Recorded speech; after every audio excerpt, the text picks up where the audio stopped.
Thank you for joining us on the Look Up Mindset podcast, where real stories of resilience, transformation, and adventure come to life. I'm your host, author, and storyteller, Heidi Siefkas. Each episode, we dive into the journeys of sheroes, heroes, and badasses who faced life's toughest moments and chose to rise. So get comfy, take a deep breath, and let's be inspired together.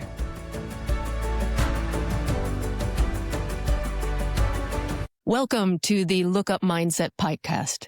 I'm your host, author, Heidi Siefkas. In today's episode, Lahaina Rising, we have invited a special guest, Pamela Reader from Lahaina, Maui, Hawaii, and also one of the Look Up Global Stories of Resilience contributors. We welcome Pamela Reader. Aloha, Pamela. Aloha. Thanks for having me. What's customary here in the community is to have our guests introduce themselves because no one knows themselves better than yours truly. The floor is yours, Pamela. I am a longtime Lahaina resident. My husband and I moved here 24 years ago, and we have only lived in Lahaina. We absolutely love it. We are parents. I have two daughters, two teenage daughters. And we lost our home in the Lahaina wildfire 2.5 years ago. We lived in that home for 14 years before we lost it. It is where we raised our girls. And we lived in the most magical seaside community known as Shark Pit. Not too inviting, but if you were here, you would say it's very inviting. So yeah, we are very happy and excited though that we just moved back into our home. We are one of the first to rebuild in our community, and we have been in about 2 months, maybe a little even more. We were able to spend the holidays here, which was a really big goal for me. And another really big goal was to move in before my daughters go off to college. Like that was my driving force. And my daughter is a junior in high school now. So we did it. I'm so happy to hear because that's something that's new for me in your story. Because when we published the book, your hope was to get into the home, but the home hadn't been constructed. I think permits had been pulled and construction was about to commence. So that's wonderful news. A lot of times people wonder how I sourced the contributors to the book that are now this podcast's, portfolio of guests. And the sourcing was very organically done. They were either friends or family in my life, friends of friends, friends of family. And this connection actually was from a mutual connection of ours on the island of Maui. I started writing the book in 2022 in Maui. And at that time, the fire hadn't transpired.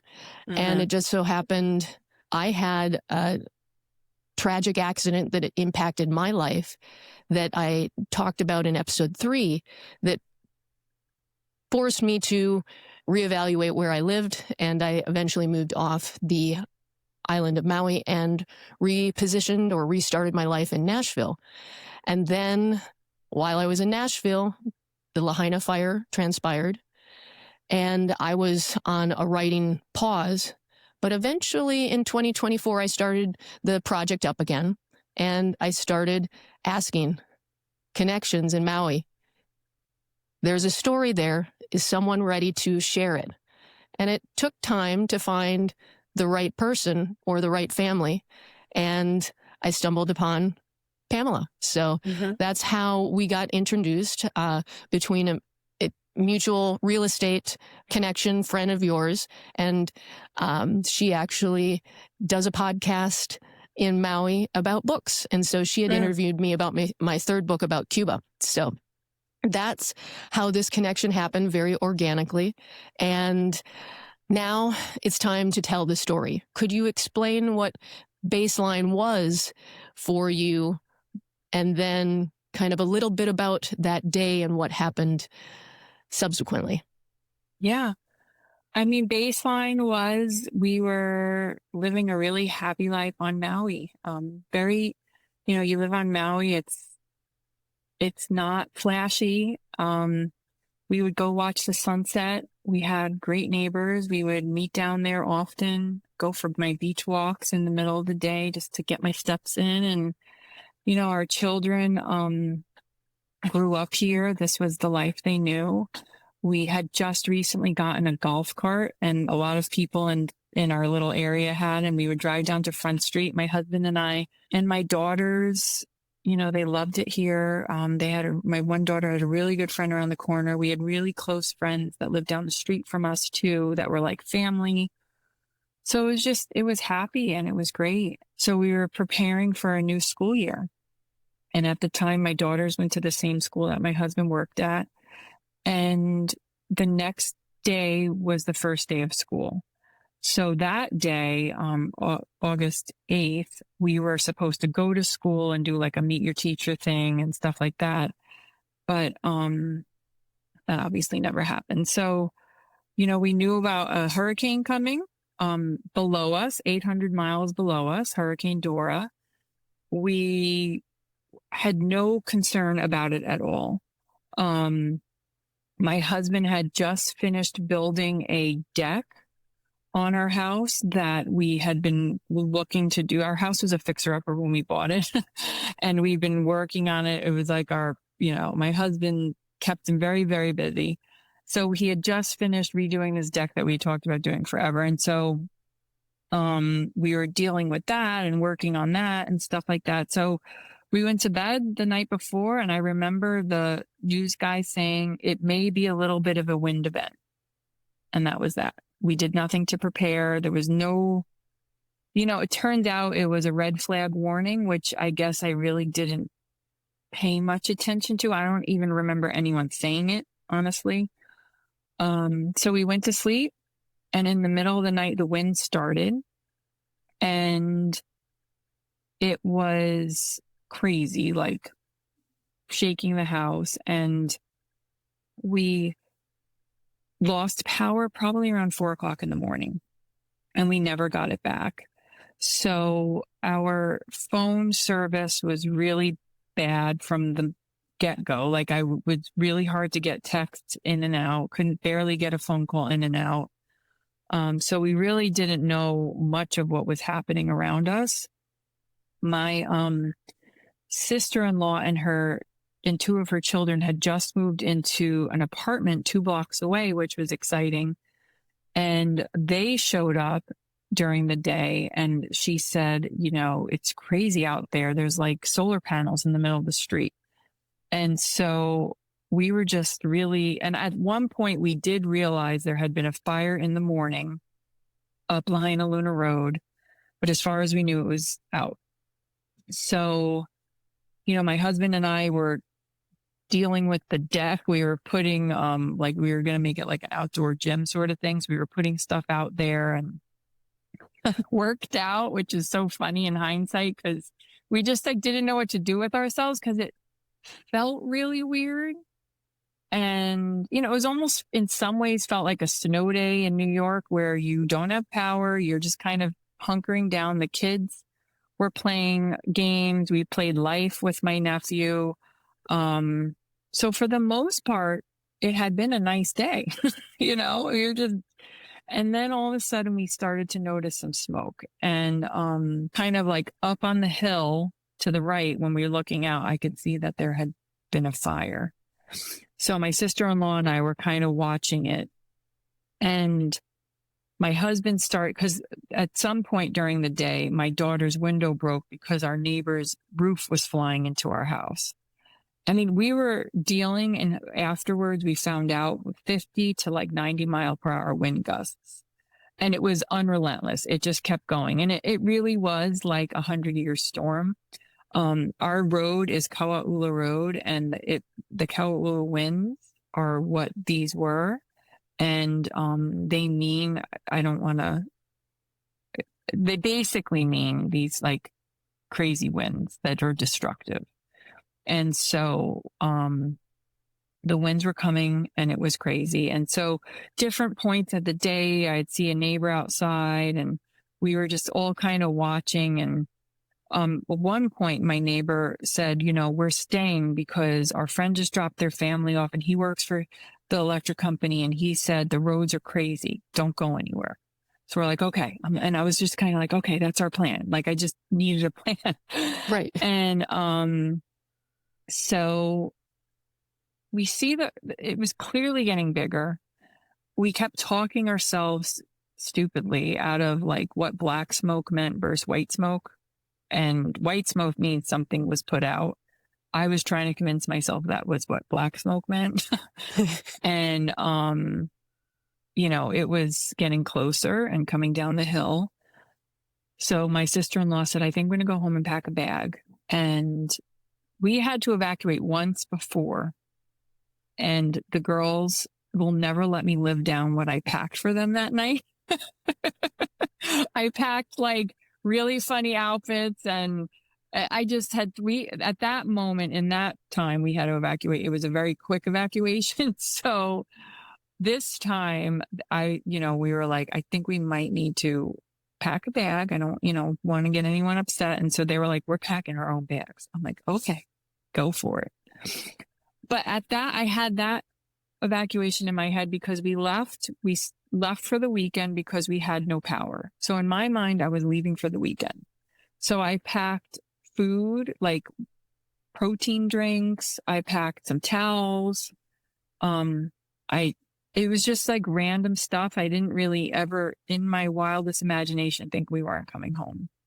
And so while I was packing the car, and at this point, we still weren't necessarily leaving, but we were prepping just in case. There was a guy on the road randomly, and he just said, this fire keeps chasing me. And I'm like, what?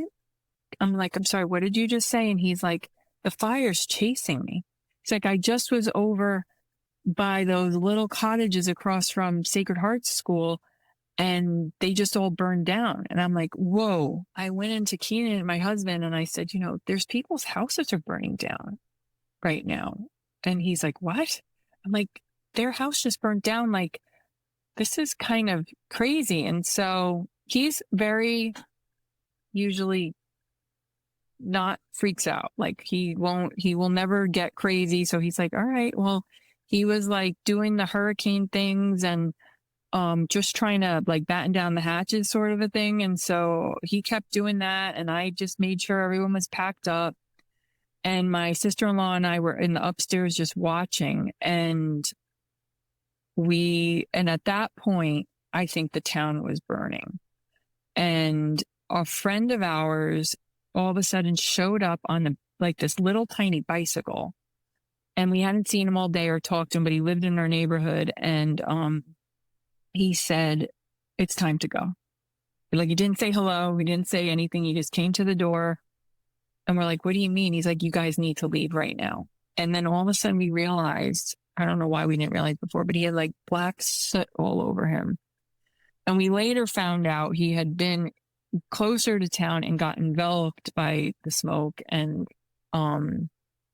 so he was going around riding his bike, telling people that he knew they need to leave. And so we all come downstairs and the girls got really, everyone's now on edge and crying. And we realized we didn't have our cat. So me and my nephew went, and the cat was really scared because we were all kind of now like in rushing mode.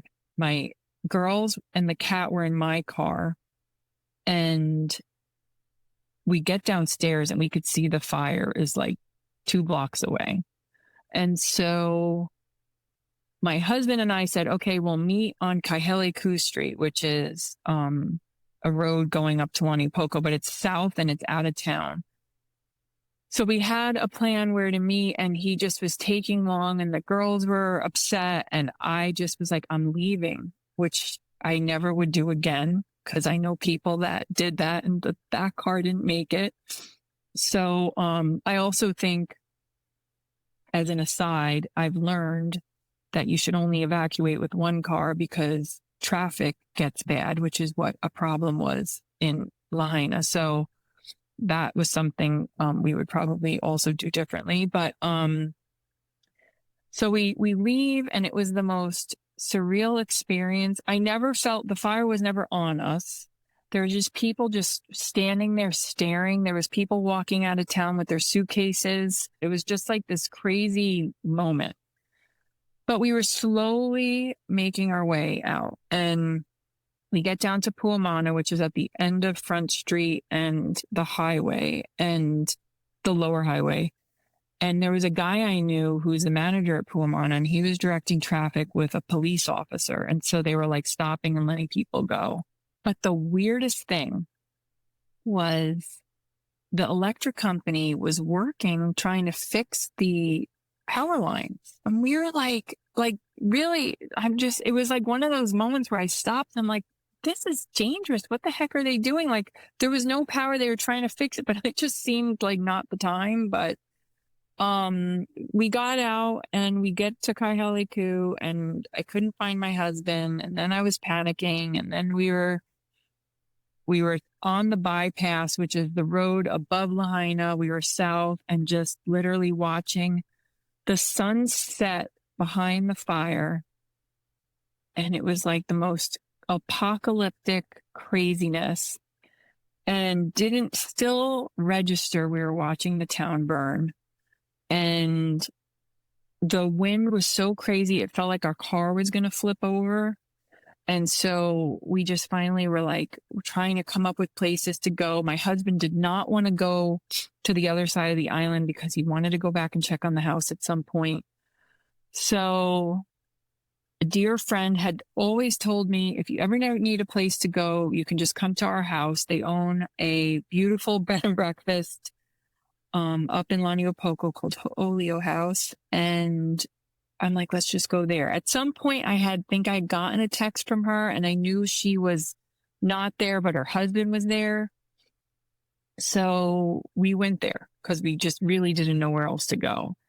And we just rolled up, and I'm like, hi, Dan, you got any room? And so his mother-in-law had left just the day or day before, and he had a room for us. And so we ended up, the girls were able to rest. We ate food, we had a glass of wine, but then we were just like watching all night. And at some point, they never evacuated where our house was, but they eventually evacuated Laniopoko. And it was very weird because if I would stand next to a plant next to their pool, I would get text messages. So I would like stand there and all of a sudden get like 50 text messages. So at some point I texted my family in New York, and I just said, we have to evacuate. We have no idea if our house is there, but we're fine and whatever.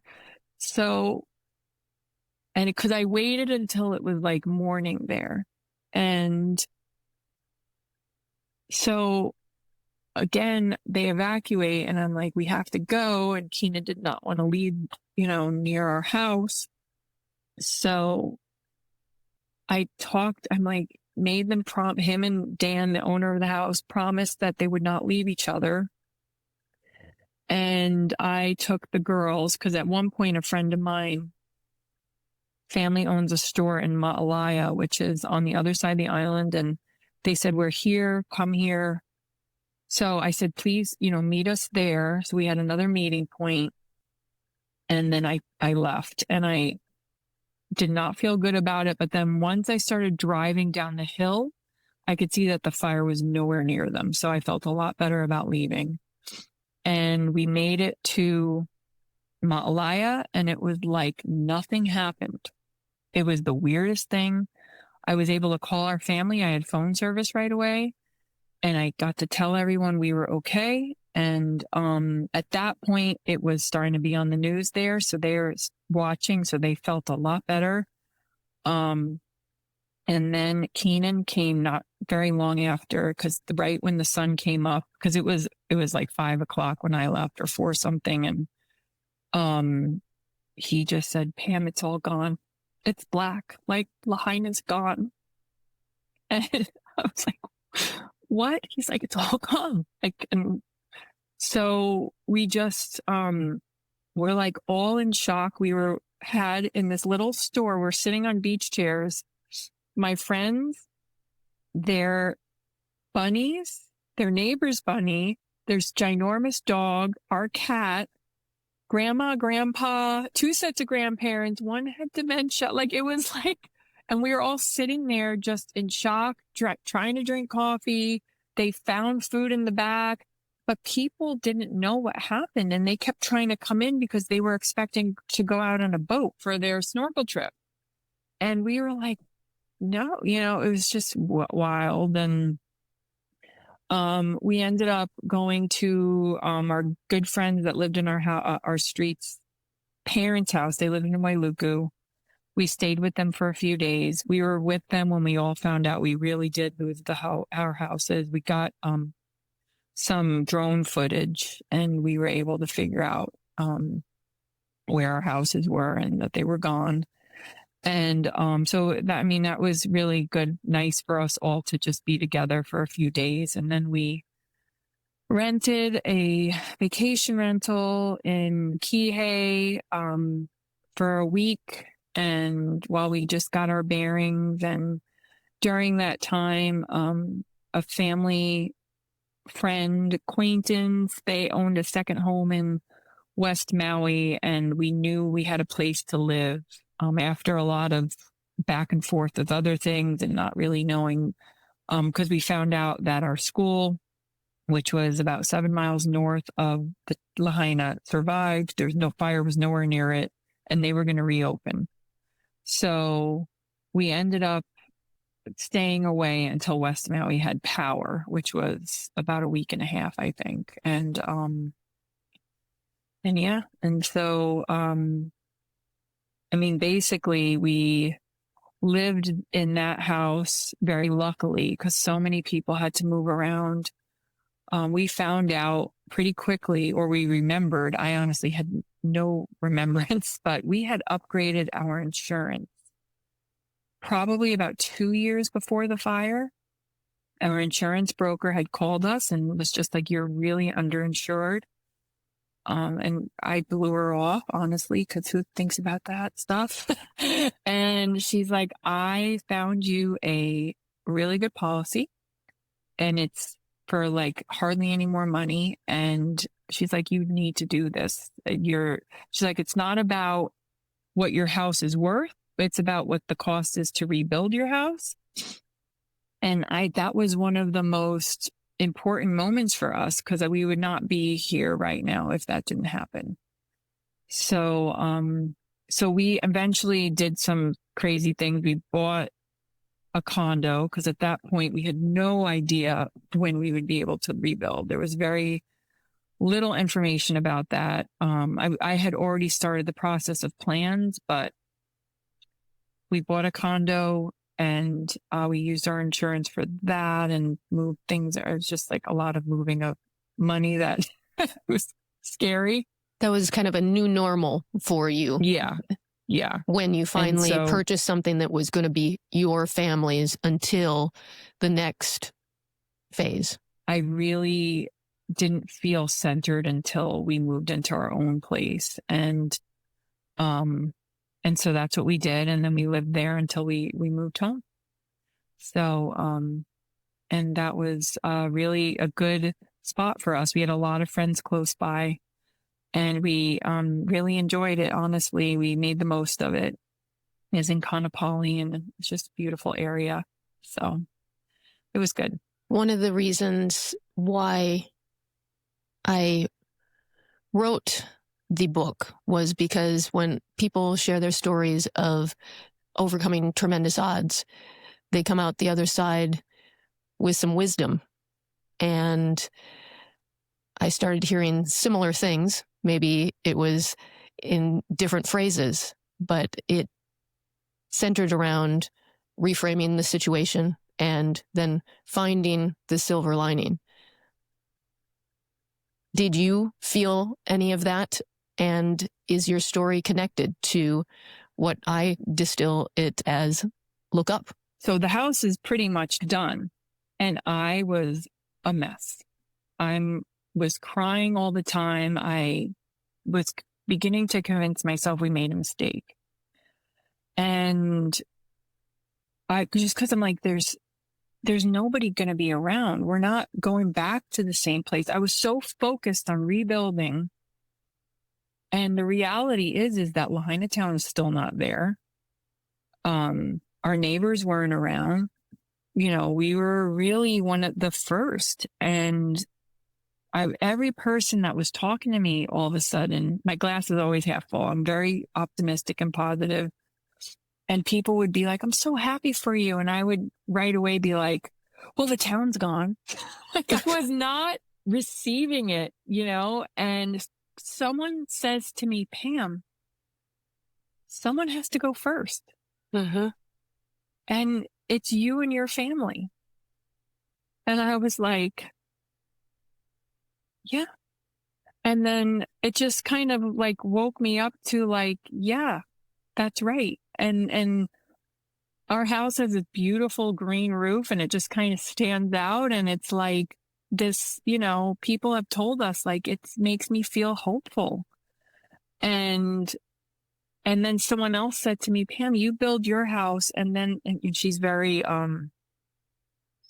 just very nurturing, this woman. And she was like a early childhood teacher. And she was just like, the love's just going to build on your house and keep building. And I was like, yeah, I like that, and so I really then all of a sudden went from negative Nelly to pioneer Pam and being like, okay, we're the first ones and we're going to welcome everyone back.